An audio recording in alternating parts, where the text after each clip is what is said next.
Hello, everybody, and welcome to our third Digital After Dark. A few things to mention before we start. I mean, while we don't need to tell you where the exits and toilets are, because you're in your own house still, aren't you, then there are a few logistics that we probably should mention. So firstly, we love you to join and keep the conversation going after the show on this platform that we've got called Brella. You will not only be able to join us for the breakout sessions later, but you can also do one-on-one networking sessions. Simply click on the person's profile and request a meeting with that person. In order to try this out, though, we've allowed a 15-minute break in the show where you can test this out. So have a look if you want to chat to somebody. If you spot somebody you fancy having a conversation with, click on their profile and request a meeting with that person to test that out. Second thing that we're doing, so in this session, we'll also be bringing back the rant bucket, which was a lot of fun in previous After Darks. We're going to be assigning a speaker a topic, and then they have 1 minute to give their best rant on the topic. Our production team have submitted some pretty interesting topics for people to go on there, ranging from thoughts on climate change to fintech tube advertising to Mr. Taylor's love of Pepsi Max, as always. Lastly, and as you guys probably know about 11FS, we're never shy to go away from a challenge. So this is why, for the first time in Fintech Insider history, we're giving away an exclusive Fintech Insider NFT. That's non-fungible token, if you don't know. At some point during the stream, a member of our team is going to be asking a question that relates to Fintech Insider. They'll be doing it over on the chat box in the right-hand side. The first person to get this right gets the NFT. If you don't know what NFTs are, you don't know what non-fungible tokens are, hit up Simon Taylor right now in the matchmaking. He'll be sure, and I'm sure very happy to tell you all about it. But for now, let's get on with the show. This After Dark will be led by our brilliant Sarah Kocianski, head of competitor strategy here at 11FS. So welcome to the show, Sarah. How are you doing? Hello, I am good. I am glad to be back on an After Dark. It's been a while. Very true. I mean, it feels like a lot. I mean, it was about, what was it, about this time a year ago we were doing the last one of these was actually sort of face to face, but we've done a few of these now digitally, so it's interesting to see the dynamics, see the difference, but the feedback is always the same, right? People love kind of getting involved in these things.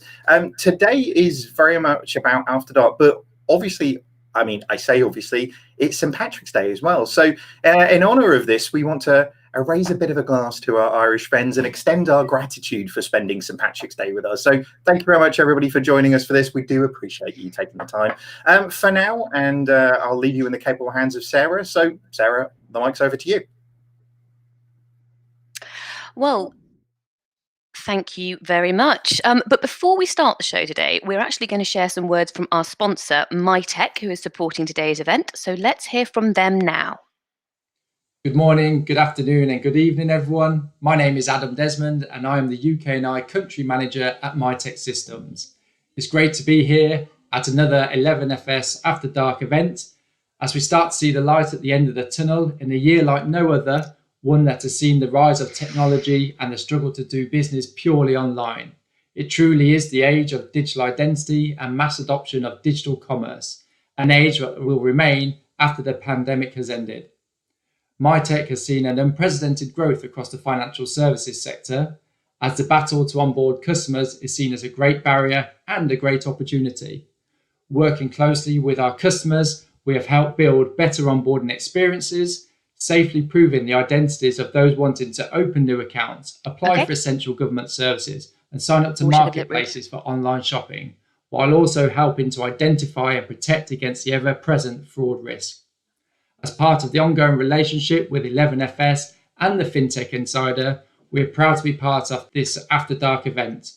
We hope you enjoy the discussions. I'm looking forward to speaking to some of you at the networking sessions later on. MyTech trusts you will enjoy the show. Hello, everybody, and welcome to Fintech Insider After Dark. As we've already covered, my name is Sarah Kocianski, and I'm joined virtually today by my colleague and co-host, Adam Davis. How's it going, Adam? It's very well, Sarah. Thank you very much. Thanks for the intro. I've got myself one of these poured exclusively before the show. It looks okay. Anyone from Ireland who sort of wants to, put a rating or a metric on that? I think I've done myself quite proud there. Celebrating St. Paddy's. For those listening and not viewing, what are you brandishing at me? Very true. This is a Guinness. And I must say that normally on my backdrop, I've got a special edition Guinness that just sits there and has sat there all the way through lockdown. And today, finally, it's never been more apt. It's come into its own in its element. So I'm going to sort of sit with a slant now for the rest of the show. Well, it's very appropriate. I'm glad that you've matched your backdrop to our event today. So this is our third Digital After Dark, and based on the success so far and the amazing engagement we've had from our audiences, we have obviously decided to do it again. In tonight's show, we're going to be talking about open finance. Now, open finance is easily one of the most talked about topics in the financial world right now, and there are both amazing opportunities to look out for and also a lot of hurdles. There are concerns, including around GDPR and whether or not we actually have the technical infrastructure in place to implement this sort of scheme. Joining us today, we have guests who are all leading players in this space, and we could not be more excited. So let's reveal our first guest. Joining us today, we have Dan Kahn, Open Finance Lead at Plaid.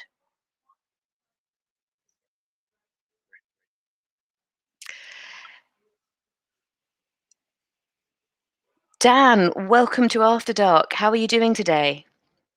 Oh, excellent. It's still morning here in California, so I'm having a dark beverage, but it's a coffee, not a Guinness. I did suggest that whiskey goes quite well with coffee, but we thought that... Yeah, maybe an Irish whiskey would be appropriate today. Yes. All right, brilliant. Well, let's next reveal our second guest. We have Jack Wilson, Head of Policy and Public Affairs at TrueLayer. Jack, welcome to After Dark. How are you doing today? Do you have a dark beverage in hand?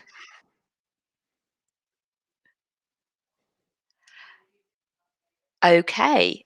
I can't hear Jack, but I'm hoping everybody else can. Last, by no means least, we are also joined by Nilixa Devlukia, founder at Payments Solved.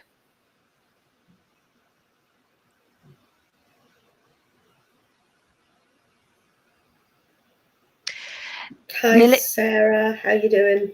Hello. You jumped the gun on me. How are you doing today? I'm really well, thank you. And so far, so good. I've had meetings all day where I've not had to be asked to come off mute. That is the dream. It is, isn't it? But who knows if that run will continue. All right. Well, without further ado, let's get on with the show. So the first part of the show today, we are going to be discussing open finance and the differences between that and open banking.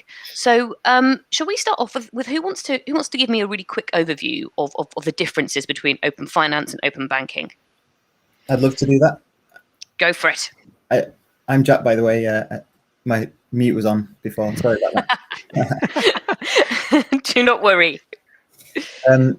So open banking is the beginning of open finance. Open banking empowers consumers to use their banking data through third-party providers like TrueLayer is one and Plaid is another. And it is based on some legislation that basically gives the consumer that right and gives third-party providers, fintechs, the ability to access the data through dedicated, what are called APIs, application programming interfaces. So the reason it's the beginning of open finance is because it's restricted in what you can access. Open banking means you can only access payment accounts, so that's restricted to current accounts and credit cards. We want open finance to give consumers a holistic view and holistic control of their financial affairs. So we want this to extend to savings accounts, for example, mortgages, pensions. So ultimately, you'll be able to use an app and see all of your finances in one place. And that is the epitome of open finance. And additionally, we want the ability to move funds between the accounts. So it's not just about data, it's also about having right access, the ability to initiate payments. And what does it mean for your average person on the street? What does this mean for consumers? I don't know. Maybe Dan, you want to pick that up, or Nilixa. I'm happy to take that one. So, I mean, Jack hit the nail on the head. Open banking is one small piece that's based on legislation that is starting to implement this concept of open finance. open finance, the idea is really based on a very simple concept, which I think most people agree on, which is that we as consumers, whether we're individuals, small businesses, or corporations, should be able to control our financial data and share it with the parties with which we choose, right? And all of the benefits actually come from placing that control directly in the hands of the end user, especially within the consumer and small business space. We've kind of moved into this world where we got rid of paper statements, which were really easy and straightforward to say, like, I have a paper statement, I'm going to share this data in order to qualify for a mortgage or a loan or some other type of experience.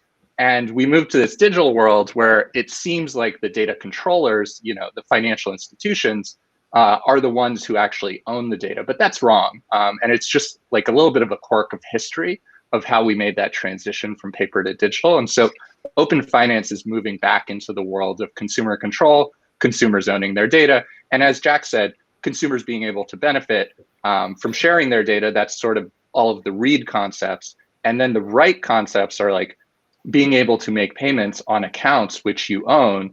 And that's really cool. But then there's also this concept of what data beyond simple bank account data. So like we have, savings and checkings accounts to start with in the UK, but like we're seeing in the US that there's actually demand for all types of different financial data. So investment accounts, student loan and other debt accounts. We're actually starting to see demand for payroll data and being able to verify your employer and income data. So taking like a step back, open finance is really going to be a very long-term movement, and different countries are at very different stages with regards to both implementation and regulation. So on that point, does anywhere have a plan for implementing this? So there are obviously lots of different ways that you can go about open banking, which we've talked about many times before on 11FS podcasts and in blog posts. And there's a top-down approaches, there's bottom-up approaches, there's letting the market decide. I'm going to throw that one over to Nilixa because, do you know of anywhere that has a plan in place? And if there is anywhere, are they taking learnings from what's been done previously with open banking? So absolutely, I think many jurisdictions have plans in place. The UK had a plan with the CMA order and OBIE, parallel to the PSD2 implementation. Europe had a plan with PSD2. Brazil has now got an open banking, open finance initiative. Mexico, many other jurisdictions in the world, and some have taken, as you said, Sarah, the top-down approach. Others have taken the bottom-up approach. Australia in particular didn't start with an open banking approach. They started with a consumer rights approach to say that actually consumers own their data. They have the right to access that data. And they looked far beyond financial data. They actually are in this sort of open data world. So we've taught open banking, open finance, and actually beyond that, you've got open data. And I think the question for all jurisdictions is, what's the journey that you're going to take to get there? Because if we're moving to a world of digital lives, we've seen the digitalization of payments, we've seen the changes in payments during the pandemic. And if we're going to have a world in which we live digital lives, then the connectedness of your data is not just about your financial services data. There's a bigger picture there that I think needs to be addressed. So do we think that a top-down, what do we think might be the right approach? Does anybody have any ideas on that? You've all got ideas. Adam, you go first, and then I will come to everybody. Well, I mean, I suppose the reason why open finance now is such a hot topic, I suppose anchoring it to something in close to home in the UK is the CFI, so the call for input that the FCA threw out to the industry last year, which we all sort of opined on and threw our opinions into. That's really interesting. That threw the scope of what open finance could be wide open, but also sort of put some parameters around it in terms of what their definition is. And I think everyone around the world's probably got a slightly nuanced definition of what it can be. I think the difference between top down, bottom up really is around whether or not I guess how much regulation or frameworks or standardization, a central body in a country will overlay onto the rolling out of open finance, versus, let's say, and then obviously in the UK is a classic example of that with the OBIE and the frameworks and the standardization that's occurred through open banking. I think in the States, you've got pretty much the polar opposite, where you've got very much a market-led approach, where in order to get this data and access data for a customer to do that and consent a third party to doing it, you have to do sort of an end-to-end, if you like, contracts from the customer, but ultimately the third party and the bank or the financial institution that's got your data. I don't think anyway, in my opinion, there's one trumps the other. I think given open banking was 9 banks, fintechs without legacy who were building infrastructure for this specific purpose, having a standardized way of doing that worked extremely well. I think throwing it open to the scope of open finance as it's been defined in the CFI, standardization like that might get a little bit messy. Okay, Jack, what were your thoughts on that? Because you were keen to sort of express an opinion on this one. Yeah, I totally agree with that last point Adam made about open finance, throwing it out and saying, everyone open your doors. That would be messy. We've been arguing for really strict sequencing and making sure that you start with small baby steps. It should first begin with broadening out from the open banking base. So what we've got now is access to current accounts and credit cards. What we need next is access to savings accounts. And then you broaden it out logically to investments, pensions, mortgages. And you don't have to do that all at once. A big bang approach would be a real mistake. We've also kind of taken the approach that it should be a mix of a top-down and a bottom-up approach. PSD2, which laid the foundations for open banking, was very much a top-down approach led by the Commission. It took 5 years to implement a really detailed set of rules, a really granular set of technical legislation.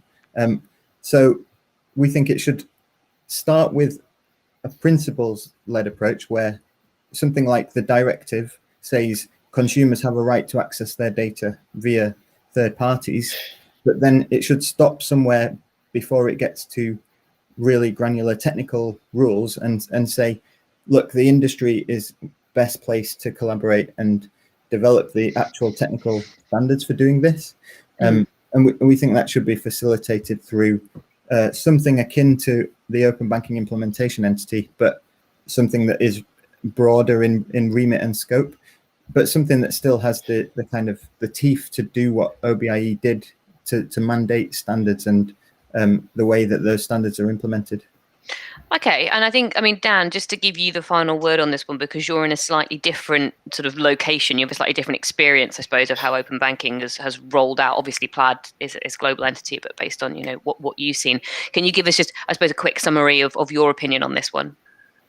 Yeah, so I'll actually crib from our head of the UK, Keith Gross, because I heard him put this a specific way, which I really liked, which is that the UK and the EU are probably like 5 years ahead on standardization, regulation, and even defining how some of those APIs should look for specific categories. But the US is probably 5 years ahead on implementation. And the way that we see this shaking out, especially because there are so many financial institutions in the US, over 5,000 FDIC insured banks, over 4,000 deposit insured credit unions, just we're not going to be able in the short term to mandate that they all implement the same APIs and get there in any reasonable time frame. But Plaid, we've made a commitment that 75% of our traffic will be committed to APIs by the end of this year, 2021. And what that means is that we're working with the industry. So we've signed data access agreements with specific large financial institutions. We serve on the board of a market-led standards organization called the Financial Data Exchange. And then we also have our own technology, Plaid Exchange, which is an opt-in API for smaller financial institutions and neobanks that actually want to be supported data providers onto the Plaid network. And so, this combination of approaches, I think Jack's exactly right, that we want to have clear principles, but it really gets challenging when we say we're going to have one standard and it has to be implemented, because what happens if we make some wrong design decisions? Then we end up in a world where, somebody like the FCA has to go back to the industry and have a whole consultation to say, like, we wrote this rule, say, for 90-day reauthentication. It actually doesn't serve consumers. And now we have to figure out how we're going to architect around this. And, it's just a tough situation. Well, it sounds like we're all in agreement that perhaps we need to take a slightly different approach this time around. And I think, just to go back to Nilixa's earlier point, Australia has been trying to get not only one industry, but 3 industries to agree on some standards. And I don't know how they ever thought that perhaps was going to be an easy job, but good luck to them. And with that, sort of hinted about it there. Let's move on to the next section of this evening, which is chatting about some of the issues and concerns that have been identified related to open finance. And I think the big one, possibly, certainly for consumers, but also for providers who are getting involved in this, is the protection of the data that's being transmitted around here, because the whole data is at the core and at the heart of open finance. So, Nilixa, I'll come to you first, but do you think that there's already an adequate framework of data rights in place to handle, what open finance might unleash, or do you think that we need to make sure that that's considered when open finance is being implemented, that perhaps maybe we need some new data protection rules or data protection rights to go along with this? I think we have strong consumer data rights, for want of a better description, in the UK. But I think that as we move to open finance, open data, we do need to reconsider how that is structured and framed. Because I think that one of the biggest challenges in this space is the onward sharing of data. Because obviously once a firm has access data, they have that data. And I know there is all this debate about, well, customers consent or don't consent, and how transparent is the consent, and do people know what they've consented to? But the bottom line of that is that at some point, it's very likely that that data is going to be shared with another party and maybe another party. And consumers are never really actually going to know if they have a data breach, if they have a fraud, whether it's in any way linked to some of that sharing of the data. And I think that that's going to be one of the big ticket issues that all regulators and governments are going to have to think about going forward, is to how is that managed? Because, if I share my data today, something could happen 2-3 years down the line where that data has somehow maybe been shared or been hacked by somebody else. I'm never going to know as a consumer. And I think that that's something that has to be addressed in order to actually build trust. Because obviously, most of us, are happy to share data where we believe that we're getting some value from the service we're getting. And I think that just on that point, the concept of data barter has to be addressed as well. Because do we all actually really understand what we're sharing and what we're giving up by getting our services for free? Because actually they're not for free, are they? We're paying with our data. And then I think if those sort of big ticket things can be considered and addressed, a framework can flow from that. Yeah, I mean, I think from that point, that there's consumer understanding, and then there's consumer control, and then there's also being able to hold firms accountable for where data is going, who's got it, who had it last, who's got a copy of it, etc., etc. So when we're talking about control, I think perhaps, as we've agreed here, that the end control needs to sit with the customer. If this whole thing is about it being my data and my access to it, then surely I'm the one who should control who has it and where it goes. So Jack, what are your thoughts on how we ensure that terms and conditions are easy to understand? How do you make sure people know where their data is, who's got it, and I think the most important thing, how do they turn that access off if they want to? How do we make it easy? Because right now, in some parts of the EU, it's a blinking nightmare to get people to tell you how much data they've got. You have to fill in paper forms and things. Yeah. I mean, firstly, nothing should be hidden in terms and conditions. If we're talking about the big long document that sits somewhere behind a link, and PSD2 very much is opposed to that as well. It asks for explicit consent, and explicit consent means that the consumer is informed about what data is being accessed, why it's being accessed, who it's being shared with. All of this needs to come up front when the service is being agreed to.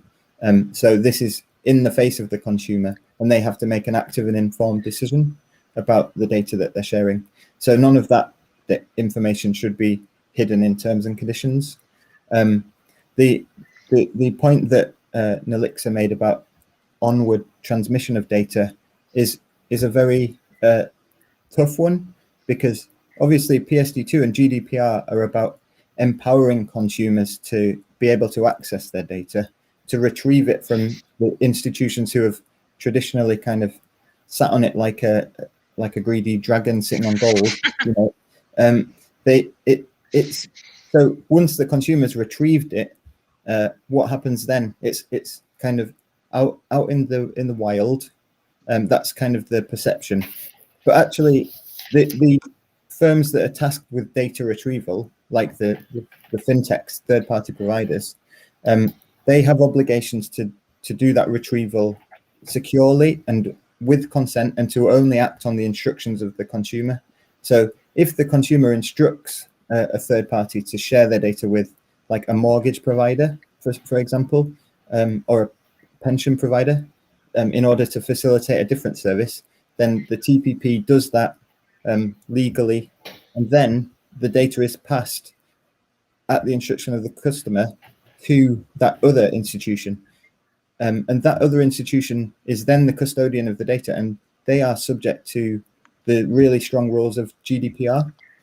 So if they were to then, sell that data or pass it on without obtaining the permission of their customer, then they would be breaching strong regulations. So there is, like Nilixa said, a really strong customer data protection regime in place for data. I think if you were to place responsibilities on the fintech who's retrieving the data to manage its onward sharing down the line, you would be placing a very big responsibility on that third-party provider. Whereas there are already legal obligations on whoever is down the chain. Yeah, I think, just to jump in on what Jack said, there is a huge opportunity for us here as an industry. And I don't know if we incepted you, Sarah, with saying it's my data, but like at Plaid, we've actually built a site which is in beta, but it's available publicly, and you can go to it. It's my.plaid.com, and you can see where your data was shared. You can see, which financial institutions you've shared data from. So mine would say like Chase, American Express, East Cambridge Savings Bank, which is a small bank where I grew up. Maybe like a Chime or a Varo if I have a neobank account. And then I can see which applications I've shared it with. I'm a fintech nerd, so it's like 20 different applications. And at any point in time, I can revoke consent in a granular way at the institution level or at the app level, or revoke all of my consents. Plaid, we're thinking about this from how do we go beyond what GDPR or CCPA, which seems to be the strongest data privacy law in the United States does, or in Canada, where there's a different data protection regime. All of the markets that we're in, we want to go a step beyond in terms of transparency, in terms of placing control in the hands of the end user. And then lastly, work with the industry so that any portal that you go to, whether it's the fintech app, the data aggregator, or the bank, you can always have that visibility and control so that you do know and you are informed where your data is. You can revoke it when it's no longer needed. And, this is really a lot better than the status quo that exists today. And it's also better than the status quo from 20 or 30 years ago when we had those paper statements and maybe somebody was taking your information, making a photocopy and putting it in a file cabinet where it would sit for like 30 or 50 years. Yeah. Does that what you're talking about there, Dan, just out of interest, is that data that has been transmitted or handled by Plaid, or is that, sorry, when you're saying my data, who I've shared it with, is that just something that Plaid has seen and been able to pull? What if I've shared it using another infrastructure player or So today that's only for Plaid, but the idea is that we want to make this technology intercompatible. It's part of the reason we sit on standards bodies like FDX in the United States, so that we can bring these ideas to the table. Some of our large bank partners, especially in the US, also are very forward thinking on this. Wells Fargo and Chase have been really great partners for us that we've publicly announced, where this data is going to be available via the Plaid portal, but it's also available on the bank website. And to the extent that you've shared data with other applications, like say an Intuit, which manages like Mint.com and TurboTax, you would also be able to see that there. So I think it's an emerging space, but one where we really have a big opportunity as an industry to go above and beyond kind of the minimum compliance burden, and actually say like the practices and techniques and technology that we're bringing forward are net beneficial to the customer. The products and fintech apps that they're using, they're opting into.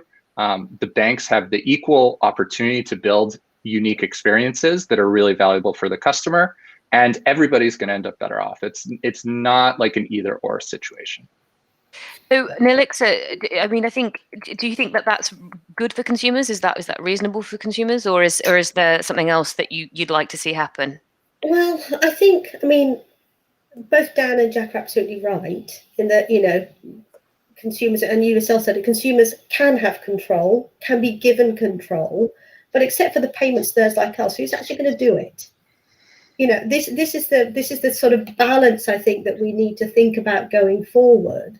Is what should be left in consumer control, and where does there need to be? And although it sounds a bit big brotherish, maybe a bit of oversight and regulatory requirements, because even in the example that Dan gave, which is great, I can see if I'm on my Plaid, I can see who my data's been shared with, but I don't control what they've done with it or who they've shared it with, or that's only one step of the journey. And I just think, I mean, we all hope that these services are going to grow, they're going to take off, they're going to become ubiquitous.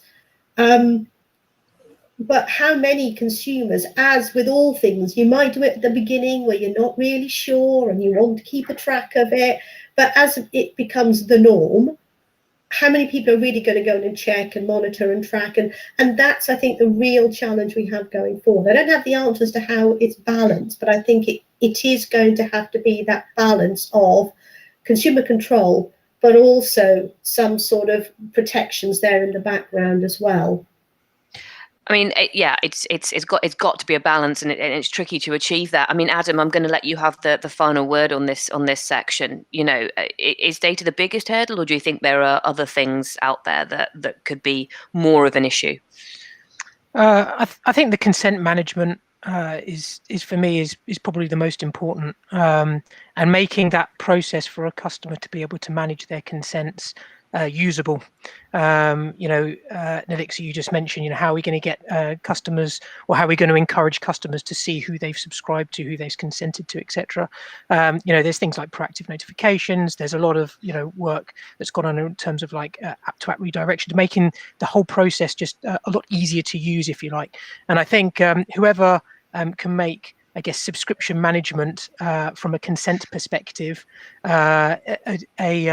what's the word, from a UI perspective, a delight, if that can ever happen, fingers crossed it can, then I think they'll win the day, because I think it's a massive opportunity to be that trusted advocate on behalf of the customer. And look, I mean, I've said it before, banks are in a fantastic position to do that. They're in a, so are the third parties, obviously, Dan, Jack, doffing the cap, but, the banks are also, historically extremely trusted. And working in a bank before, working for an open banking implementation before, is something that we looked at, which is the position of the bank to actually manage the consents on behalf of the customer, just because you've got that that trusted relationship already built up over many years. But just make it usable. Yes, and on that final point, we're just going to have a little bit of a break from the serious chat and a bit of light-heartedness now, and we're going to play what we call the rant bucket. Now, obviously, we do not have a rant bucket, but we are going to rant about topics we have been given in advance. So it's slightly perhaps easier than it was when we used to play it live. Okay, apparently I have to go first on this one. So I think there's going to be a clock which will time me. I can see it there. Okay, the subject I've been given is bad internet.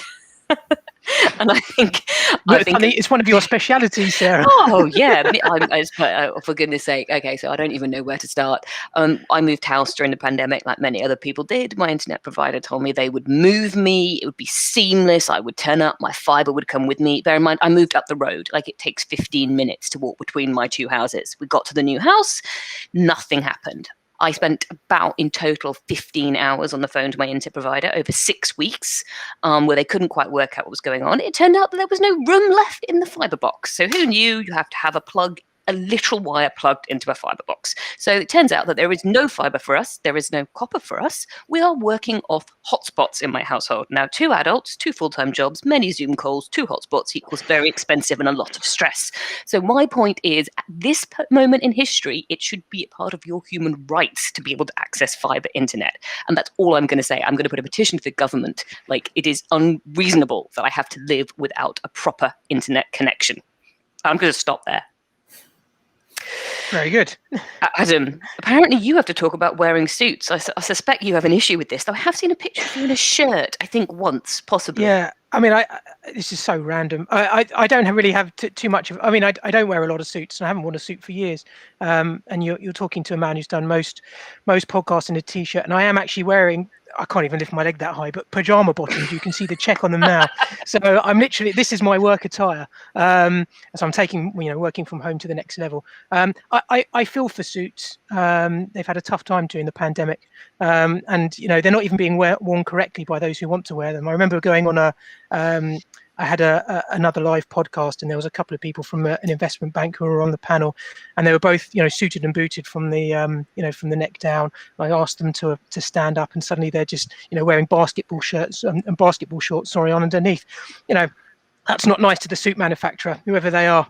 You're not going to win a lot of brownie points by doing that. But I have to say, the biggest rant about suits, it's expensive. The per cotton thread unit economics of the suit. Way too much. I can get away now with wearing, t-shirt, pajama bottoms. I'm wearing like a £15, £20 outfit right now. Who needs a £200 suit? $300 suit? You just don't need it anymore. Also not good for zonal marking your children, and not comfortable for passing out on the couch. Okay, I think if anybody lives in the UK, they would have seen a lot of news recently about how Marks and Spencer's, one of the biggest the biggest sort of general shops here for department stores here, has sold more pajama bottoms this year than it has in the last 5 years combined, and suits have literally. They've sold none. So I think you're not the only one who's moved on from suit wearing there, Adam. Okay, now we're going to go over to Dan, who's going to talk to us about influencer marketing in financial services. So Dan, ready when you are. Oh my gosh, this one I've been assigned, and I think I'm just way too old to talk about. I think influencer marketing is actually really interesting because I think at some point we're going to have a TikTok bank convergence where, in a 2 or 3 year time cycle, the banks are actually going to start hiring these kids to promote their credit cards and mortgage loans and student loans, auto loans, whatever it is.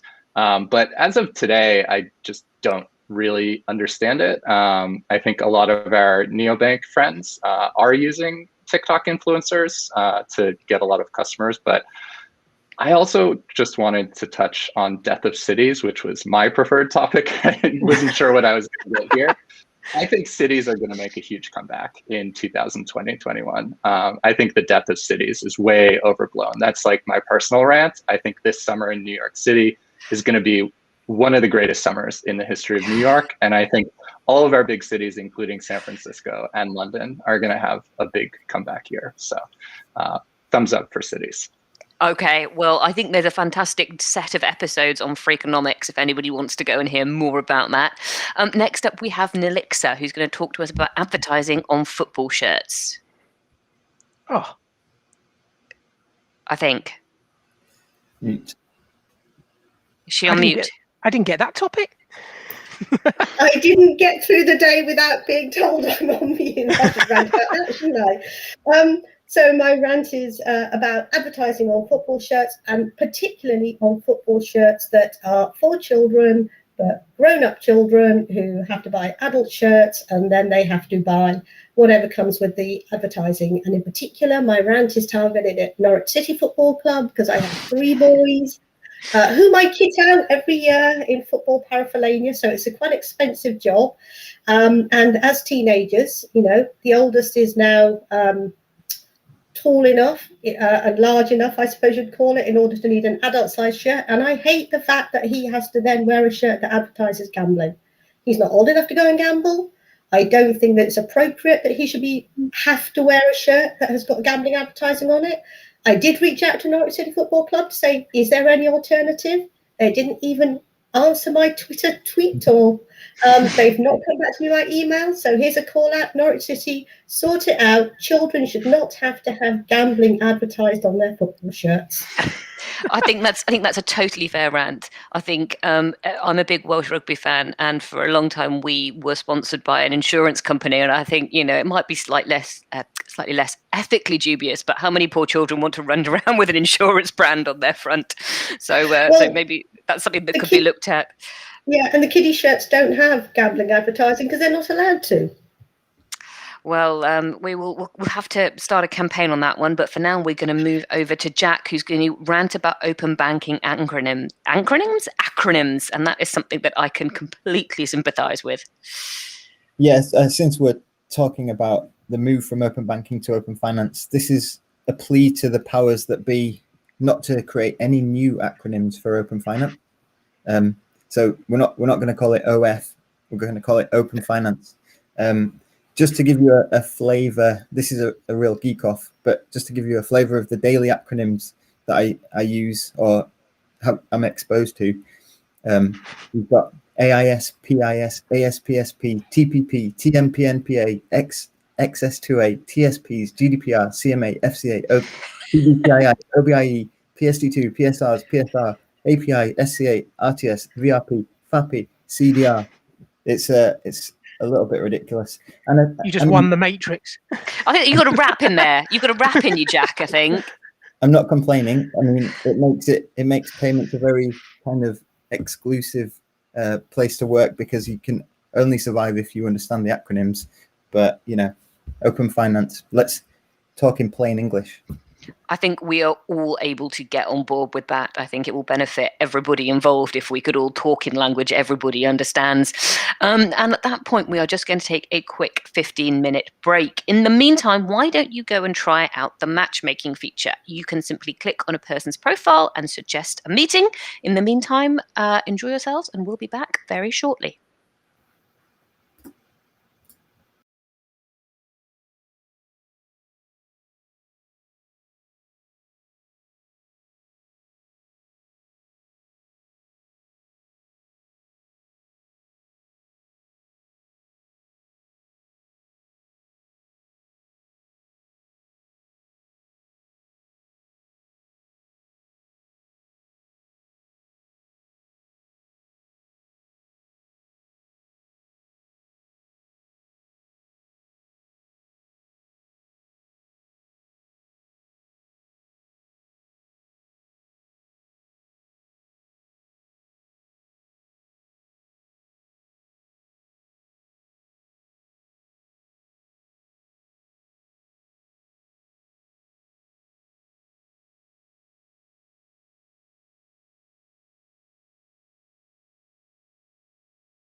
Welcome back. I hope you all enjoyed your networking break. We're going to continue now on a slightly more positive note. We're going to be looking in this section at the opportunities that open finance makes available.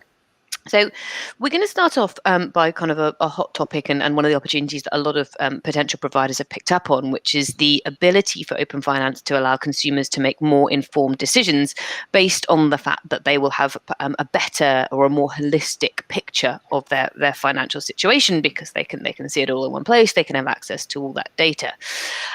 So, you know, do we think that this is a possibility? Do we think that this makes a difference? Do we think that it will make it easier to get advice? I suppose, you know, to get information about yourself to advisors. I don't know who wants to go first on this one. Nilixa, perhaps you. I know you have a keen perspective on the consumer point of view. So yes, absolutely. I mean, open banking, open finance, you know, that's the sort of goal, isn't it? To actually have consumers manage their financial services in a better, more productive way.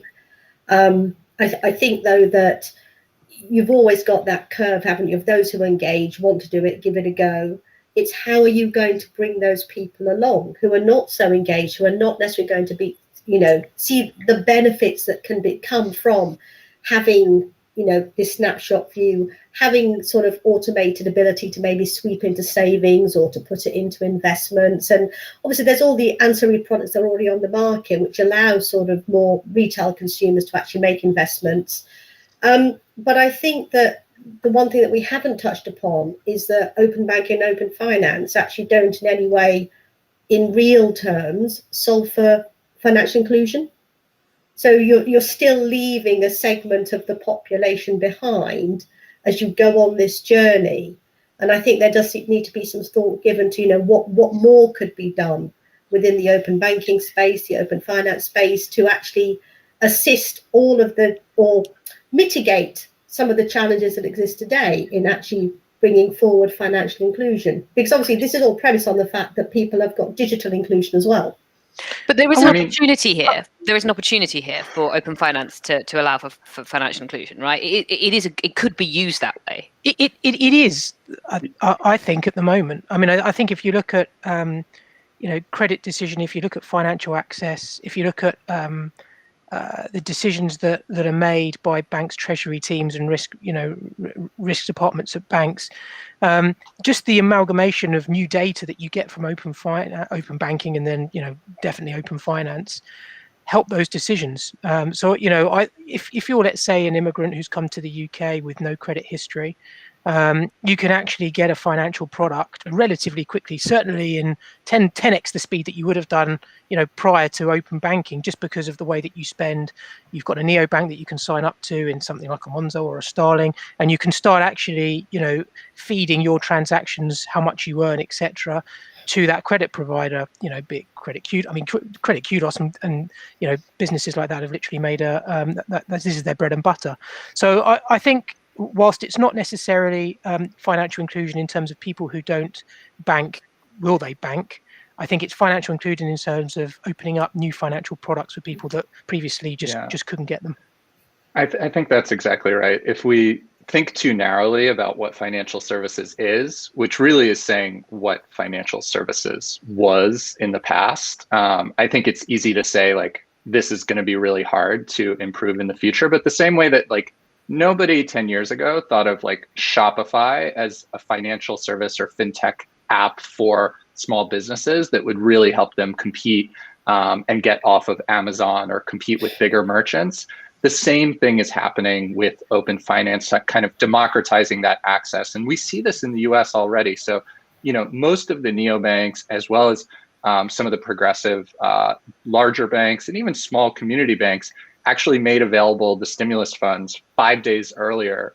The stimulus is hitting people's bank accounts in the United States today on St. Patrick's Day, but like a lot of these neobanks actually made that money available 5 days earlier. And you think of that as like a very small difference if you make 100K a year, but if you are living paycheck to paycheck, it is a huge difference to have access to those funds earlier. That's how some of these neobanks are going to market and serving segments that traditionally have been underserved.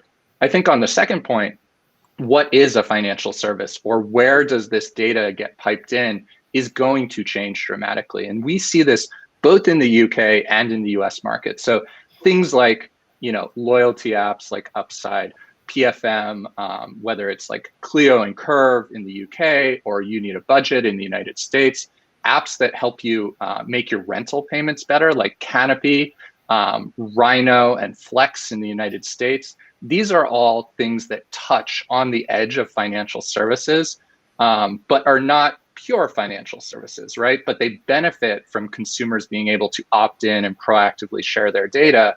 And it's actually like, I keep going back to like the status quo ante, but like this is much better than the credit bureau world, where there's just a massive data file sitting about you in a centralized credit bureau, and certain folks, whether they're like, buildings or banks, can go and ask about you whenever they want, but you don't really have any insight into what's sitting there and what that data looks like and what it means. So I think we're moving to a better world. We're moving to a world where financial services products will be more diverse and they will be embedded, to use the latest hotness, into all different types of products. Absolutely, yeah. I mean, I think it's quite clear that there is scope for an expansion of what a financial services product actually is here, and that redefinition is where you start to get more financial inclusion, because you're blurring the edges, you're blurring the boundaries. Jack, I mean, what do you think about this for small businesses, perhaps? So obviously, a lot of what open banking has done has been retail customers, but also small businesses. They've been included here in the UK, and and a lot of the regulation and in a lot of the benefits, I suppose, that have been rolled out. What about open finance for small businesses? What are the benefits that we might see there? Is credit assessment one of them? I mean, that's kind of what Dan just touched on a little bit there. Yeah, I think there's an idea that consumers have to come and seek out open finance and be attracted to it because they understand it. But in actual fact, I think what's more likely is that open finance will be built into life events for consumers. So when somebody wants to buy a car, a teenager wants to buy a car, they'll go to a business and they'll have, instead of faffing around with paperwork and stuff that they might not have, they'll be able to plug in their accounts using open finance and get a decision really quickly, and a decision that's built for them because it looks at affordability and things. Likewise, when the person grows up and they want to buy a house, instead of having to faff around with all of these bits of paperwork, which are really expensive for businesses to process, they'll just plug in open finance and a mortgage decision will follow. So open finance is going to be built into people's life events. It's going to free up a lot of admin for all kinds of businesses. Small businesses especially won't be able to afford to deal in paperwork and do like passport and driving license checks. All of this can be done much more efficiently through access to financial data via APIs. So I think it's all about streamlining and efficiency. And I think perhaps that's one of the incentives for businesses to get involved in this. So there may be some providers out there that are thinking, okay, this all sounds great, but it sounds like a hell of a lot of work for me to build out these APIs or to follow standards or whatever is required. Do you think that is looking at the opportunities enough of an incentive, or do organizations that are going to be involved in open finance need more tangible incentives to get involved and help their customers realize these opportunities? I mean, Adam, do you want to jump in on that? Yeah, I mean, I think, look, to put this infrastructure in place costs a lot of money. And just going all the way back to open banking, I mean, the CMA9 have paid for the implementation, the OBIE, and the infrastructure that a lot of the open banking runs on, and that's in addition to the money that they had to spend to actually set up these programs initially, and if you like, put a sort of an API veneer over their legacy and expose some of these data points to be able to actually do this. if you put that across the pensions industry, the investments industry, the pensions industry, like I'm imagining there's like historical data that's sitting in paper, which like no one's even seen for like the last 15 years. Like you've got to go through a whole process of digitalizing that and then actually making it exposable, via APIs. And a lot of, especially smaller pension providers and others who will fall under the regulations, will fall under this framework, will just think like, my God, like I'm just never going to be able to pay for this. And B, manage it. And I think that really needs looking at, because I think the ecosystem, especially at the top end, is there. It's why there's been so much partnerships. It's why there's so much buzz. And people like me who build products, like this is this is a phenomenal tool and an amazing technology. But I think there needs to be some thought that's put to how it's implemented, especially for those who aren't the big boys in some of these industries, because for them, this could become a burden quite quickly. Okay, yeah, well, and I mean that market.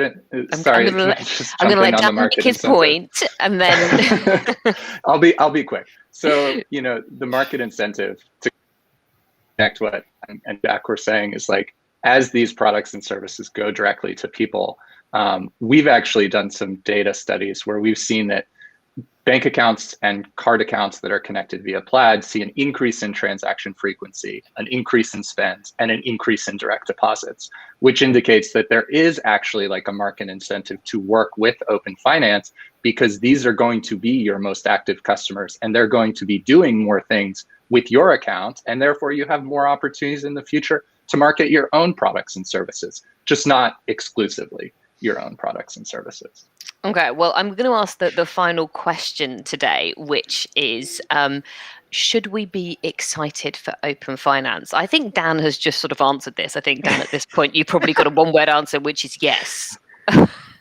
100% yes. And, most excited as consumers and small businesses and people who use these products and services, because we are just in the early days. There is so much more that will be built, that can be built. And there's so much more collaboration that will happen between, the fintech industry, the financial services industry, and the regulators to actually make all of this just seem like a little bit of a blip where we are now compared to where we'll be in 5 or 10 years. Nilixa, how about you? You've been, I think perhaps you're a little bit more cautiously optimistic, would be my read, or am I judging you wrong? No, that's a good read. I'm absolutely in the yes bucket, but on the basis that we build it right. That we build it with consumer outcomes in mind, with the right protections in place, with a view to how it's going to work in the future. We should, in the UK, we started open banking and we've now got to revisit for open finance. For the UK, let's actually do it with open data in mind. And let's plan that journey from today so that we know what the roadmap is. We know what we need to sort of think about and plan for. And hopefully that way, we actually consumers and businesses the best outcomes for their financial services. Brilliant. Well, I think that's probably what everybody wants in the long run. I mean, Jack, I get the feeling that you're quite excited as well. Excited but impatient. There's been delays already with open finance. It started to be consulted on in December 2019 by the FCA, and COVID got in the way. And now we're looking at enabling legislation with the Department for Business happening way out in early 2022. I think there's definitely some things that need to be done to keep the lights on from between now and then, to keep the momentum of open banking going, and keep the businesses who have entered the market for open banking in the market. Things like enabling variable recurring payments so that open banking providers can compete better with cards and in e-commerce. So that stuff can be done. It's all been investigated and thought through. It just needs the final push from regulators and government. So definitely excited, but we need something to keep momentum. Chomping at the bit. And Adam, last but by no means least, excited or cautious, or a mixture of the two? I am. I mean, I think the variable recurring payments example is a classic account of, you can't get too excited yet because it does take time. I think, like, holistically, I look at this as the beginning of like a connected bank account. It will change the current account forever in terms of what it means, what it shows, who it integrates with, and how proactive other companies can be in terms of tailoring products for you. And I think it will become a seamless experience for people that, the likes of which we just don't know at the moment. I see this as a foundational technology for the next 20 years, maybe more. I think the problem is it could take 20 years to get there. And I certainly think at the moment, we won't see any traction in the UK until the OBIE, the entity, it was in the news this week and we talked about it on the podcast on Monday, but the OBIE and the reformation of that and what it means, its structure, who pays for it, is so fundamental to them putting a framework in place to actually build this. If we want to be, if you like, the flag bearers of it again in the UK. And I think, it's an amazing opportunity, and, all the winds are sort of blowing in the right way, but it is going to take time. All right. Well, I think if anybody, hopefully people involved in making those decisions are listening, because I think we've given them quite a few ideas about how they can get things moving and how they can make sure things happen in a potentially seamless way. But we're going to finish off the show today with a little bit of fun. So we have asked our 11FS followers for some of the myths around open finance that they've heard or picked up or shared. So thank you to everyone who has submitted these. We've picked a few, and I'm going to throw 4 out there, and I'm going to get one of each of my panel to try and unpack these myths. So the first one is that anyone will be able to initiate transactions on my behalf, and I will have no power over my personal data. I think we've pretty much addressed that one quite comprehensively today. But does anybody want to give me, who's got a snappy one-liner for that? It's got to be from the TPPs. I was going to say this is the control is fundamental. The requirement, the legal requirement for a TPP is that they must obtain explicit consent, and that's something to take really seriously. It's about informing the consumers about what's happening, where the data is being shared, who it's being shared with. That has to happen up front, and that's what happens in practice. And obviously, there's the added layer of security that you have to authenticate everything with your bank as well. So you have to give your strong customer credentials to the bank every time you do an open banking action. So it's not something that can be done without you knowing about it. I'm going to throw that over to Dan as well, because how would you answer that to somebody in the US? I mean, fundamentally, it's on us as an industry, and we're doing this at Plaid, which is, we have strong customer authentication in the UK, and then we do very similar practices of things like requiring multi-factor in the US, because, consent is at the heart of open finance. Transparency is at the heart of open finance. We've put information ahead of the flows explaining what Plaid's role is, and then people are choosing to use these apps. Nobody is signing you up unless you opt in. So that's how it works. The next one, I don't think I really understand. Maybe one of the panel can explain it to me. The myth is that open finance is weekend bank hours. Does anybody understand that? When I read this, I put explain with a question mark. I took it to mean that, banks only open Monday to Friday, and open finance means they'll be open at weekends, which is obviously not the case, because banks with online banking are open 24/7, and open finance will be available 24/7 as well. Oh, I see. Okay. No, thank you, Nilixa. That makes sense. Okay, interesting. Maybe. No, I think you're almost certainly right. My producer is sort of whispering away in the background saying, yeah, so people think that open finance means that the bank is finally always open. But as you very correctly pointed out, an awful lot of bonks out there. Goodness me, it's getting late. Banks out there are always open these days. And then the final one is that, presumably this comes from a banker, that says, open finance will be bad for my bank as it will take all my business away. Adam, I don't know, you probably have some thoughts on that. Yeah, I mean, I've worked in a bank putting open banking in place, and this is this was the fear, as it will be, I'm sure, when open banking starts from all the other industries. I think from a banking perspective, if you're a banker, you need to look at the opportunities, not just how people are going to potentially take your data or the data that you hold on behalf of the customers, but also the other way around, how you can start creating fantastic propositions for your customer base, so that they interact with you and engage with you more. From a consumer perspective, I think are customers thinking like that? I'm not sure. I think customers are probably thinking, or hopefully are thinking, if they know about it, that this is going to be great for them because they're going to get some fantastic products tailored to what they need. Yeah, I don't think there are many retail customers out there who think open finance will be bad for their bank. I don't think that's probably their primary thought when they hear something like this.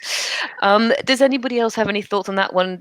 Dan, what would you say to a big bank that said, open finance is going to be bad for me? It's going to, if I, for example, if I were to work with Plaid or a similar provider, all my business will disappear. How would you react to that? Yeah, so I mean, it's a level playing field. Everybody has the same chance to build valuable products and services. And, some of the biggest financial institutions are spending massively to figure out what those value propositions will look like in the future. And I think the ones that get there and figure it out and then figure out distribution, like how to go to market, they'll be able to benefit tremendously. And I think even on the smaller bank side, it's about making the right types of partnerships. So, we partnered with Jack Henry in the United States to enable Plaid Exchange for 350 small community banks. And immediately that's going to be able to level them up to the same types of APIs that today only bigger banks have the resources to build. So, you have to have the right partnerships and you have to have the right approach to serving your consumers. But if you have that in mind, as opposed to this, I'm worried about being disrupted mentality, you'll be able to compete and win. And Jack, how about you? I suspect you probably had some similar conversations with some nervous bankers in your time. Well, the competition authority, when it initiated open banking, said that it was to make the banks work harder, and it was to improve their services as well as introduce competition with third parties. So I've seen a lot. My personal bank has improved its app tremendously since the initiation of open banking. But I think it's working. It's a competition initiative at the end of the day. And like Dan said, the firms that work hardest will rise to the top, whether they're banks or TPPs. And Nilixa, I'll give you the final word. What's your thought on this? What would you say to bankers who think open finance is bad for them? Well, I would say bankers beware, because if they don't up their game, it will be bad for them. That's the whole point of open banking, open finance, is better services, better competition, better outcomes. And I think what we must bear in mind is that open finance is not just about the banks, it's investments, it's insurance, it's the pensions industry. They all need to start thinking about, what are we providing for our consumers and how can we make it better? And if they're not good enough, then actually, do they deserve to be in business? Absolutely. I think that's a very good point to leave today's conversation at. That wraps us up for our third Digital Fintech Insider After Dark. Thank you so much to everyone for joining us, and we do hope you will stay with us after the panel to continue the conversation. Thank you so much to all of my guests. Where can people find out more about you? Jack, we'll start with you. We've got a pretty good blog, the TrueLayer blog. I'm regularly blogging on there, so have a read. Perfect. Dan, how about you? Same at plaid.com. We have a lot of information on our blog. And then if you want to get in touch with me personally, I'm just Dan at plaid.com or Kahn on Twitter. Brilliant. Nilixa, how about you? Best place to get in touch with me is via LinkedIn or at Nilixa at thepayregexpert.com. Brilliant. And last, by no means least, Adam. LinkedIn's good. Adam D8 on Twitter. Adam at 11fs.com, or just check out the next podcast. And you can find me on Twitter at Sarah Kocianski. Thank you to our media and marketing team for putting this event together today. If you want to stay up to date on all our content, do follow Fintech Insiders on Twitter and 11FS on YouTube. And we hope to welcome you back to more events in the future. Please stay around for those breakout sessions we mentioned, where you'll be able to continue the conversation. Those sessions will begin at 5:25, so in about 7 minutes, and you can find all of them in the schedule tab on the Brella platform. Thank you again for joining us, and have a good night. Thank you.